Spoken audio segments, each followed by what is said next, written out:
Zdravstveni dom Sevnica je skupaj z občino, županom in štabom civilne zaščite pripravil informativni letak, ki ga bo po pošti prejelo vsako gospodinjstvo v občini. Med zdravstvenimi delavci sporočam, da ni potrjenih okužb. Ravno tako nimamo potrjene okužbe v 3 naših občinskih žariščih, kjer so lahko hude posledice na zdravju z najhujšimi posledicami, torej v socialno-varstvenih zavodih. In sicer v domu upokojencev Impulca je 350 oskrbovancev in zaenkrat nimamo potrditve okužbe. V domu upokojencev Sevnica imamo 120 oskrbovancev, tudi tu še ni. In v Trubarjevem domu Loka pri Zidanem mostu je 250 oskrbovancev. V ponedeljek se je zaprla zdravstvena postaja Krmelj. In vse delovišča se preselijo v center zdravstvenega doma Sevnica, tudi na lokacijo zdravstvenega doma Sevnica v samem centru. Kot je še povedala Tomšičeva, svojimi sodelavci vlagajo vse moči v to, da občanom zagotovijo varno zdravstveno oskrbo. Vstop v sam objekt je ob odsotnosti znakov infekcijskega obolenja mogoč skozi epidemiološko triažo na glavnem vhodu.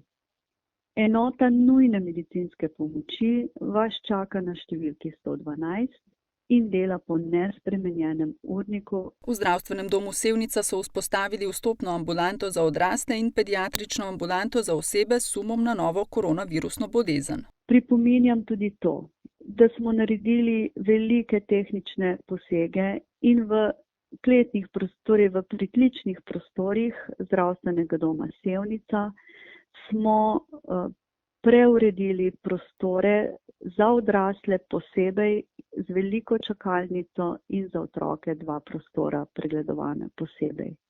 Tako da, ko zbolimo, bomo bili pregledani ne pod šotorom, ne pod kontejnerjem, ampak v sami stavbi. Ambulante izbranega osebnega zdravnika družinske medicine se organizirajo v 2 ambulanti, ki delujeta čez teden od 7 do 19 ure. V navedenih ambulantah 2 delujejo zdravniki družinske medicine in pa zdravstvena nega in obravnavajo tiste paciente, ki ne kažejo znakov infekcijskega obolenja. Naprimer, obravnava kroničnih bolnikov, ki potrebujejo pregled, obravnava naprimer raznih prevezov,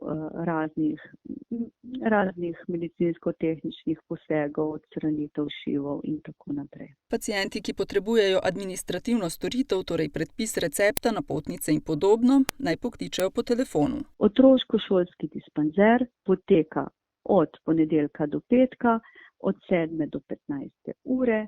Tukaj se opravljajo pregledi otrok, ki ne kažejo znakov infekcijskega obolenja.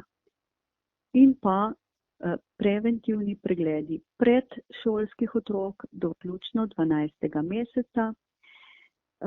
Ti pregledi pa se izvajajo izključno ob predhodno dogovorjenih terminih.